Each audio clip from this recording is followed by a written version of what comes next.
What type of wood make the best violin sound? The normal wood we use in the violin is spruce, usually European spruce wood, which is in Europe what we call is the Christmas tree wood. Usually the best wood is the wood that is grown in the forests, high in the Alps, where the trunks become very long. So you don't have where you don't have branches, you have a long trunk before the branches grow. That wood then has very few knots, and so it's all a very straight grain wood between, the grains you can see on the front of the violin, very straight between dark and light. You want very fine grained wood. On the back we usually use maple wood, which is usually a very hard wood. Now on the back you want really the hardest wood possible because it reflects the sound out. On the front you want a spruce that has these straight grains that transports the sound, carries down the grain. That's really what happens. That's the wood we use. Oh, cool. So the back, I usually can see it can become two piece or Yes. it's one piece. So what the difference, does it affect any sound? It doesn't really make any difference at all. That's just the taste of the maker as to what piece of wood he's got. And sometimes you might have, of course, they use two pieces because they've only got a narrow piece, and so they put it. Two They pieces. piece it together. It's as simple as that. The fashion of two pieces is just it's just choice. They always looking for the old violin. So follow you, how old the violin will be have the good sound? I think there are a lot of misconceptions. I mean, I do think that the older a violin gets, it does seem that the sound does change.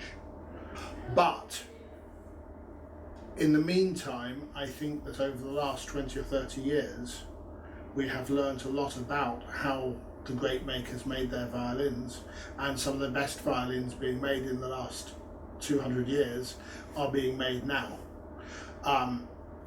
We can't say how good they will be in 200 years' time, but of course, but they do sound good now. If somebody says, if I was starting out again now, and I'd be lucky to have wonderful violins, I would buy, or I would certainly look at a new one. So I wouldn't be put off by always saying, oh, old has to be better. It depends on the quality of the old, because some of the news are very, very good indeed. How the wood pattern, because normally we can see the wood pattern that yes. is it close or is it a bit far? Yes. You can see dark or light. Yes. So what it tells about that, what it means that when we see the wood pattern? Well, I think it can tell you really how hard the wood is. How hard the wood is. So if I want to choose a hard one, so how does it look? Well, if you want a very hard wood, Yes. you will see close grain of the front at least. You'll see close grain because the dark lines, which are narrow, are winter growth. The white lines in the front of the violin are the summer growth, but the dark lines are more dense. So the dark lines are always harder than the white lines. Does that make sense? If you run your fingernail down a piece of pine or spruce, it's the white that you will find you can dent more easily. So if you've got a lot of dark bits, it means it's a harder piece of wood. But the hard wood will make the sounds much deeper. It'll make it brighter. Oh, brighter. Yes. How about the deeper sound? A deeper sound, you have a slightly softer wood. But remember, it's not just the wood; it's also the height of the arching and the model that the maker's choosing, which will make a huge difference as well. It's the maker's choice, isn't it? As a combination. The first, you will start out with good wood, but secondly, the maker has got to know what will work best with that piece of wood. Actually, I have tried some violin last time. The sound is beautiful sound, but the volume is not that loud. So, do you think that is that a good value for that violin? I think loud and, as again said before, loud and big are two different things. We are, in this day and age, we think of loudspeakers. Do you know what I mean? And loud is one thing, bang. One of the amazing things about a violin that I think we mustn't forget is it's only a silly little box. It's a small box, isn't it? It's not big. I Well, I've had many nice violins, but the violin I've just bought recently is under the ear, not loud. It sounds quite a distance away. Mm-hmm. And I played another violin yesterday with a customer here. Again, we know that it sounds good because she's a player that's known around here, and we know it sounds good in a hall. There's no people say straight away. 3 people have said they know it sounds good. It's not loud here. It's an illusion. What is free and open, but sounds as if it's resonating, that is what can be loud at a distance. And it's not to do with loudness, it's to do with focus.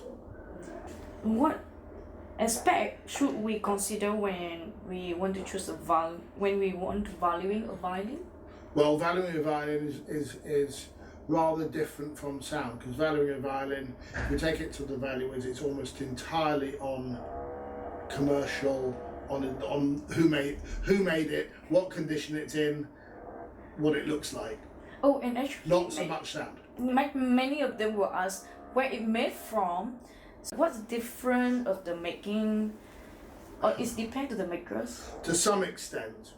I mean, in the early days, the Italians, should we say, invented the violin. They understood what worked. I would say there's always a difference between making something that looks like a violin and one that has been understood when it was made.